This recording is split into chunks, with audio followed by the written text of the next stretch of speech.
Welcome to Prabhat Sharma class. Students, आपका स्वागत है। हमने पिछली प्रीवियस क्लासेस में अपने कुछ कॉन्टिनेंट्स पढ़े थे, ऑस्ट्रेलिया, अंटार्कटिका, और उसके बाद हमने हाइड्रोस्फीयर भी स्टडी किया था, जिसमें हमने ओशंस भी स्टडी किए थे। आज का हमारा टॉपिक रहेगा स्टूडेंट्स एटमॉस्फेयर। चलिए स्टूडेंट्स, वीडियो को शुरू करते हैं। अगर आप हमारे चैनल पर नए हैं तो इसको सब्सक्राइब करें, रेड कलर का जो आपको बटन दिखाई दे रहा है, और बेल आइकन को ज़रूर दबाएं। Okay students, ready to start our class. The earth is surrounded by a layer of gases called the atmosphere. अर्थ बहुत सी गैसेस से मिलकर बनी हुई है, और अर्थ के सरफेस के ऊपर बहुत सारे लेयर्स हैं जिसको हम एटमॉस्फेयर बोलते हैं। अलग अलग लेयर पे हमारे गैसेस प्रेजेंट रहती हैं, क्योंकि एटमॉस्फेयर क्या है? Mixture of gases is known as atmosphere. तो यही हमारा कहलाता है। This thin blanket of air is an integral and important aspect of the planet. यही हमारा क्या है, कह सकते हैं कि एक ब्लैंकेट एक सुरक्षा कवच की तरह काम करता है, कंबल की तरह काम करता है। It provide us with the air we breathe and protect us from the harmful effect of sun rays. ये एटमॉस्फेयर जो है हमें एयर प्रोवाइड करता है, जिसके ज़रिए हम सांस लेते हैं, और हमें सन की जो अल्ट्रा वायलेट रेज जो होती हैं, यूवी रेज, उनसे भी हमें बचाता है। ओजोन लेयर भी बचाती है, उसके बारे में ही पढ़ेंगे। The atmosphere extend up to the height of about 1600 kilometres. ये एटमॉस्फेयर जो है करीब 1600 किलोमीटर्स तक ऊपर फैला हुआ है। The atmosphere is divided into 5 layers. Atmosphere जो है 5 लेयरों से बटा हुआ है। आइए स्टूडेंट, और उसमें हमारी कुछ टेम्परेचर प्रॉपर्टीज़ भी आती हैं, क्योंकि थोड़ा जगह पे अगर हम बात करते जाएं, हमारा टेम्परेचर जो है वो ठंडा होता जाता है जैसे जैसे हम ऊपर जाते हैं। These layers starting from the earth surface. Students, ये आपको अर्थ सरफेस से लेयर्स हैं।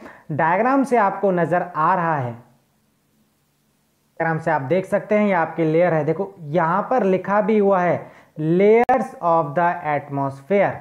तो सबसे पहली, क्योंकि अर्थ का सरफेस आपको दिखाई दे रहा है, ये हमारा अर्थ का सरफेस है, तो सबसे पहली लेयर जो है वो हमारी ट्रोपोस्फेयर कहलाती है, जिस पे आपको नज़र आ रहा है हमारे एरोप्लेन्स और पैराशूट, जितने भी हमारे बैलून्स जो होते हैं एयर के, वो सभी इसी लेयर तक उड़ते हैं, फ्लाई करते हैं।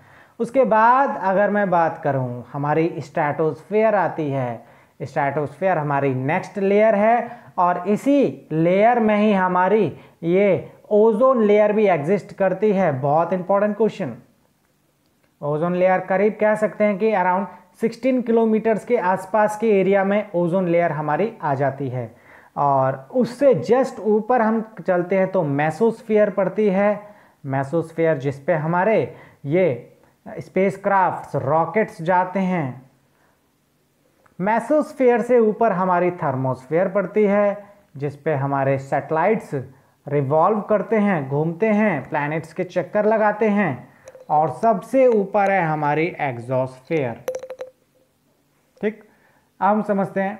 The atmosphere is composed mainly of nitrogen. मैंने बताया था हमारी नाइट्रोजन और ऑक्सीजन को मिला के 99% बनता है। स्टूडेंट, नाइट्रोजन मैंने बताया था 78% है हमारे एटमॉस्फेयर में, और ऑक्सीजन 21% है। बाकी जो है वो 1% में अदर गैसेज आ जाती हैं, जैसे कार्बन डाइऑक्साइड, आर्गन्स। ठीक, oxygen is the breath life while the nitrogen helps in growing the living of organisms. Students, oxygen की बात करें, ये हमारी रहने जीने के लिए, सांस लेने के लिए गैस पाई जाती है, एटमॉस्फेयर में प्रेजेंट होती है 21% की मात्रा में। और नाइट्रोजन जो गैस है वो ऑर्गेनिजम्स को, प्लांट्स एंड एनिमल्स को बड़ा करने में मदद करती है, ग्रोथ में। Carbon dioxide through present in minute amount, मतलब कह सकते हैं कुछ खास अमाउंट में कार्बन डाइऑक्साइड नहीं है। It is important, it absorbs heat radiated by the earth. Carbon dioxide जो है वो जो हमारी अर्थ से हीट निकलती है, रिलीज होती है, उसको एब्जॉर्ब भी करती है carbon dioxide. The earth near by there by keeping the planet warm, जिसकी वजह से अर्थ जो है गर्म रहती है। गर्म ग्रह भी बोला जाता है अर्थ को। इतना गर्म नहीं है क्योंकि सबसे गर्म तो हमारा मरकरी है, काफ़ी थर्ड नंबर पर आ जाता है। It is also essential for the growth of plants.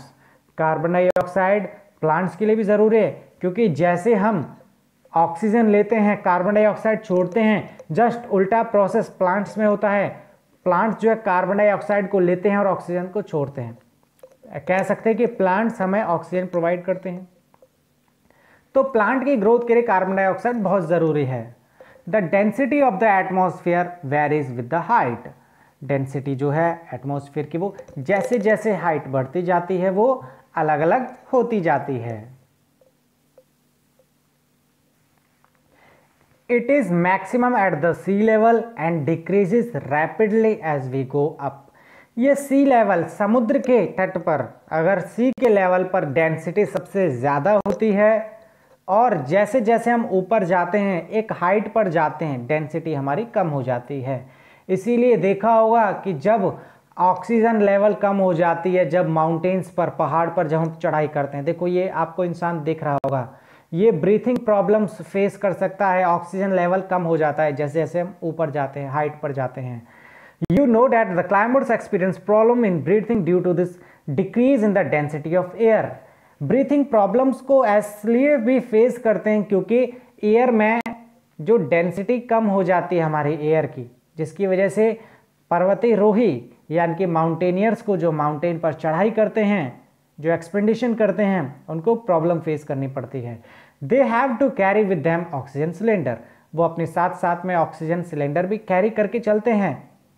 And to be able to breathe at high altitude. जैसे ही वो एक ऊंचाई पर पहुंच जाते हैं उनको ऑक्सीजन सिलेंडर्स को ओपन कर लेते हैं, स्टार्ट कर लेते हैं, जिससे कि वो ऑक्सीजन सिलेंडर से सांस ले सकें। The temperature also decreases as we go upwards. और टेम्परेचर मैंने बताया था अर्थ के पास होंगे, सरफेस पे होंगे तो ज़्यादा दिखने को मिलेगा, जैसे जैसे हम ऊपर जाएंगे ठंडा होने को मिलेगा। तो टेम्परेचर बिल्कुल कम हो रहा है। The atmosphere exerts pressure on the earth. Atmosphere जो है वो प्रेशर बनाता है, एक्सर्ट करता है अर्थ पर, क्योंकि बात करें this varies from place to place.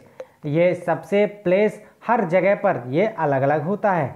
Student हमारी जो है some areas experience high pressure and some areas low pressure.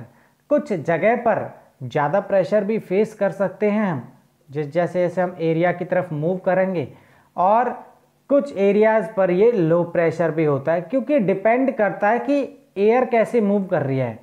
हमें पता है एयर जो है ये मूव करती है हाई प्रेशर से लो प्रेशर की तरफ मूव करती है एयर, इसीलिए हम प्रेशर फील करते हैं एक हाइट पे। Biosphere the domain of life. Biosphere के बारे में स्टडी करते हैं। स्टूडेंट अगर हम समझें बायोस्फीयर क्या है, कॉम्बिनेशन है, एक ग्रुप है जहां पर हमारे लैंड, एयर, वाटर तीनों आकर मिल जाते हैं। यानी कि लैंड से लिथोस्फीयर, वाटर से हाइड्रोस्फीयर और एयर से एटमॉस्फेयर, तीनों आकर मिल जाते हैं, वही हम बायोस्फीयर बोलते हैं। The biosphere is a narrow zone of the contact between the land, air, water. ये नैरो जोन होता है, बहुत ही पतला जोन, जो कि बहुत ही सूक्ष्म जोन, जो कि लैंड, एयर, वाटर को कांटेक्ट में रखता है, एक दूसरे से जोड़े रखता है। It is in this zone that the life that is unique plan to this planet exist. जिसकी वजह से अब जहां पर ये तीनों आकर मिल जाते हैं, लैंड, एयर, वाटर, वहां की लाइफ एग्जिस्ट करती है, लोग वहां पर रह सकते हैं। There are several. स्टूडेंट आपको यहाँ पे इस पिक्चर से भी नजर आ रहा होगा, जैसे आप देख सकते हैं कि देखो यहाँ पर ऊपर ये बारिश हो रही है, और ऊपर वाला एरिया जो है ये क्लाउड्स वाला एरिया, इस एरिया को हम क्या बोलते हैं, एटमॉस्फेयर हो गया। लैंड वाला एरिया ये हमारा सरफेस जो है ये लिथोस्फीयर हो गया। और ये वाटर बॉडीज आपको दिखाई दे रही है, तालाब, पॉन्ड हमारा, और ये नदी जा रही है हमारी रिवर, ये हमारा हाइड्रोस्फीयर हो गया। तो यहाँ पे लोग रह रहे हैं, यहाँ पे सारी सही अमाउंट में सारी चीज़ प्रेजेंट है, एयर भी है, वाटर भी है, लैंड भी है। तो जहाँ पे एयर, वाटर, लैंड हो वहाँ पे लोग रह सकते हैं, लाइफ इज पॉसिबल, सर्वाइव करते हैं वहाँ पर। Students there are several species of the organisms that vary in size from microbes and bacterias to huge mammals. अब हमारे इस बायोस्फीयर में तरह तरह के ऑर्गेनिजम्स, प्रजातियां पाई जाती हैं ऑर्गेनिज्म की, तो वो अलग अलग साइज की होती हैं। कुछ छोटी होती हैं जो दिखाई भी नहीं देती, जो माइक्रोस्कोप से देखते हैं, सूक्ष्म होती हैं, और कुछ बड़ी बड़ी होती हैं, ह्यूज मैमल्स जिसको हम बोलते हैं। All the living organism includes humans and linked to each other and to the biosphere for the survival. सारे ऑर्गेनिजम्स एक दूसरे पर डिपेंड होते हैं, इंटरकनेक्टेड हैं, और ये जिसकी वजह से ये जी रहे हैं, सरवाइव कर पा रहे हैं। The organisms in the biosphere may broadly be divided into the plant kingdom and animal kingdom.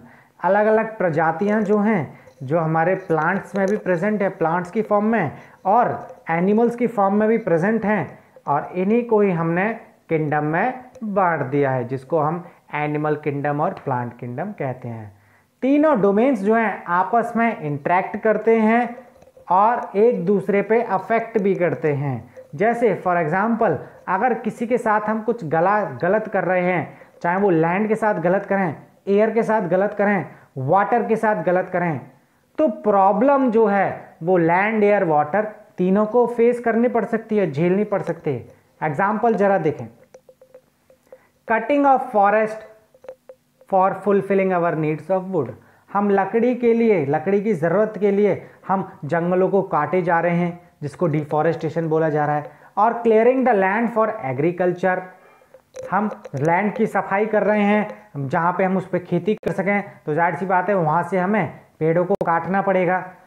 This may lead to fast removal of soil from slopes, जिसकी वजह से क्या है, देखो पेड़ भी कट रहे हैं साथ में, और घाटा, लॉस किसको हो रहा है, लैंड को हो रहा है, क्योंकि उससे एक लेयर भी जा रही है खिंच के। जब पेड़ काटे जा रहे हैं, खींचे जा रहे हैं, तो सॉइल को भी अफेक्ट हो रहा है। सिमिलरली अर्थ सरफेस में भी change due to natural calamities like earthquakes, और अर्थ का सरफेस भी चेंज होता रहता है। जहाँ पे अर्थक्वेक आ जाता है, भूकंप आ जाता है, कहीं पे आ गया, तो शेप चेंज हो जाएगी वहाँ के सरफेस की।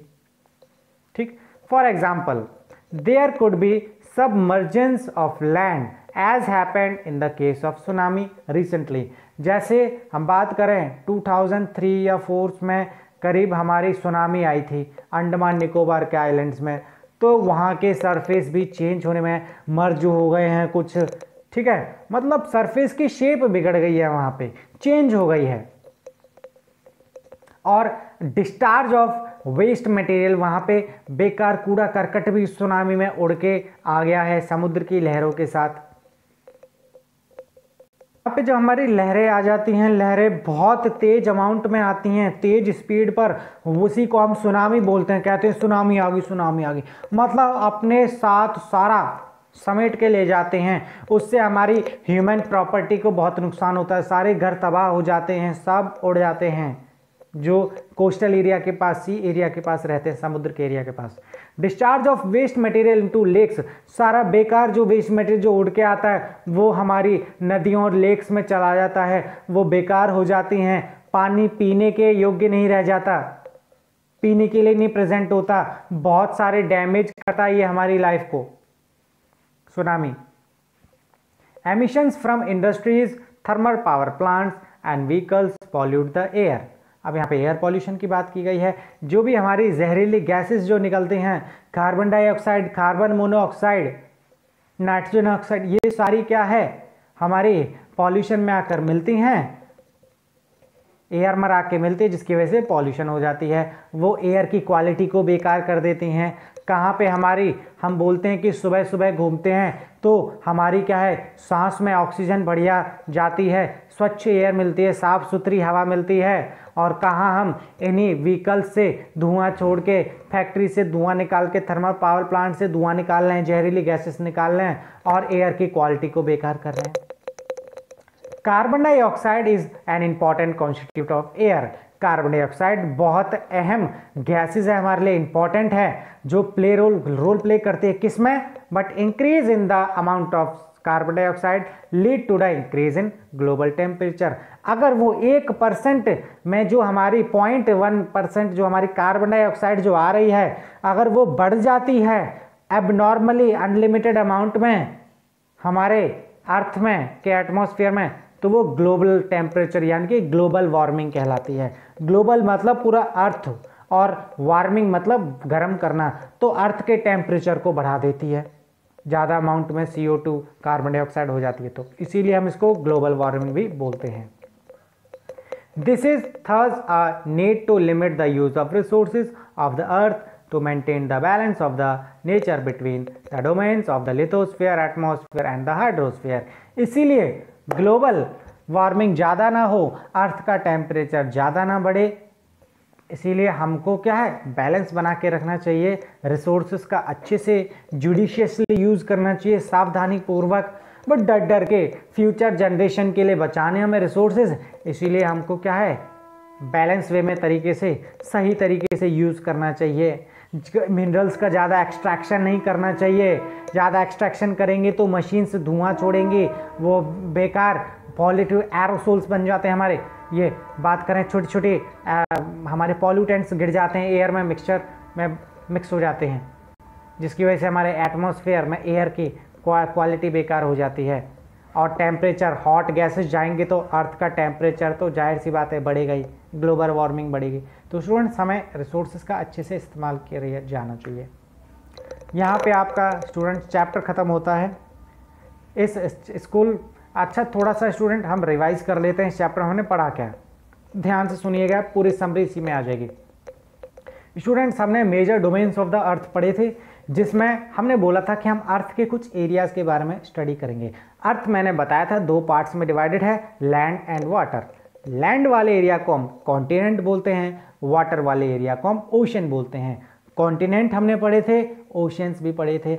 और जो कॉन्टिनेंट जो है वो अर्थ का वो बहुत हार्ड सरफेस है, इसीलिए उसको कॉन्टिनेंट नाम दिया गया, वो कंक्रीट मटेरियल से बना हुआ है।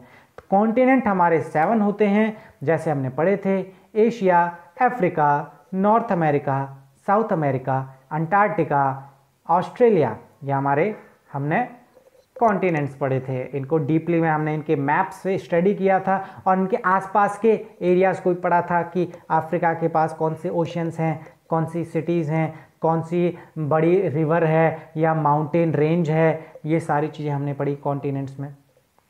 ओशन की बात करें थोड़ा, हाइड्रोस्फीयर में हमने ओशंस पढ़े थे तरह तरह के, Pacific ocean, Atlantic ocean, Indian ocean, Arctic ocean, southern ocean जो हम पैसिफिक ओशन के नीचे, अंटार्कटिका के ऊपर, तो ये कुछ हमने ओशंस पढ़े। और उसके बाद हमने जाना एटमॉस्फेयर के बारे में। एटमॉस्फेयर क्या है, मिक्सचर ऑफ गैसेस, बहुत सारी गैसेस से मिला हुआ मिश्रण है हमारा एक तरीके से, ये हमारा एटमॉस्फेयर है, बहुत सारी गैसेस। हमने लेयर्स ऑफ द एटमॉस्फेयर पढ़ी थी, troposphere, stratosphere, mesosphere, thermosphere, exosphere, देखो याद हो गया। तो ये लेयर्स पढ़ी थी हमने, जिसमें हमने पढ़ा था ओजोन जो लेयर है वो हमारी स्ट्रेटोस्फेयर के बीच में पाई जाती है, जो हमें अल्ट्रावायलेट रेज से प्रोटेक्ट करती है एटमॉस्फेयर, ठीक। उसके बाद हमने पढ़ा था बायोस्फेयर, जहाँ पर तीनों हमारे लिथोस्फेयर, एटमॉस्फेयर और हाइड्रोस्फेयर आके मिलते हैं, वो हमारा बायोस्फेयर बनता है। जहाँ पे वो एरिया हमारा रहने योग्य हो जाता है, जहाँ पे लाइफ एग्जिस्ट कर जाती है, वही हमारा बायोस्फीयर हो गया। बट अगर हम एक स्फीयर को छेड़ते हैं, लिथोस्फीयर को छेड़ते हैं, एटमॉस्फेयर को छेड़ते हैं या फिर हाइड्रोस्फीयर को, तो दूसरे को असर तो पड़ता ही है, सबको असर पड़ेगा। और हमने यहाँ पे पॉल्यूशंस के बारे में पढ़ा था, ग्लोबल वार्मिंग के बारे में पढ़ा था, सुनामी के बारे में भी पढ़ा है, और अर्थक्वेक के बारे में पढ़ा है, जिसकी वजह से वो शेप चेंज हो जाती है लिथोस्फीयर के अर्थ के सरफेस की।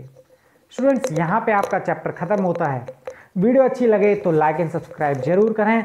आपके बगल में राइट साइड में रेड कलर का सब्सक्राइब का बटन दिया हुआ है, उसको सब्सक्राइब जरूर करें और शेयर करें वीडियोज़ अपने दोस्तों के साथ, रिलेटिव्स के साथ। Okay, thank you class, stay home, stay safe.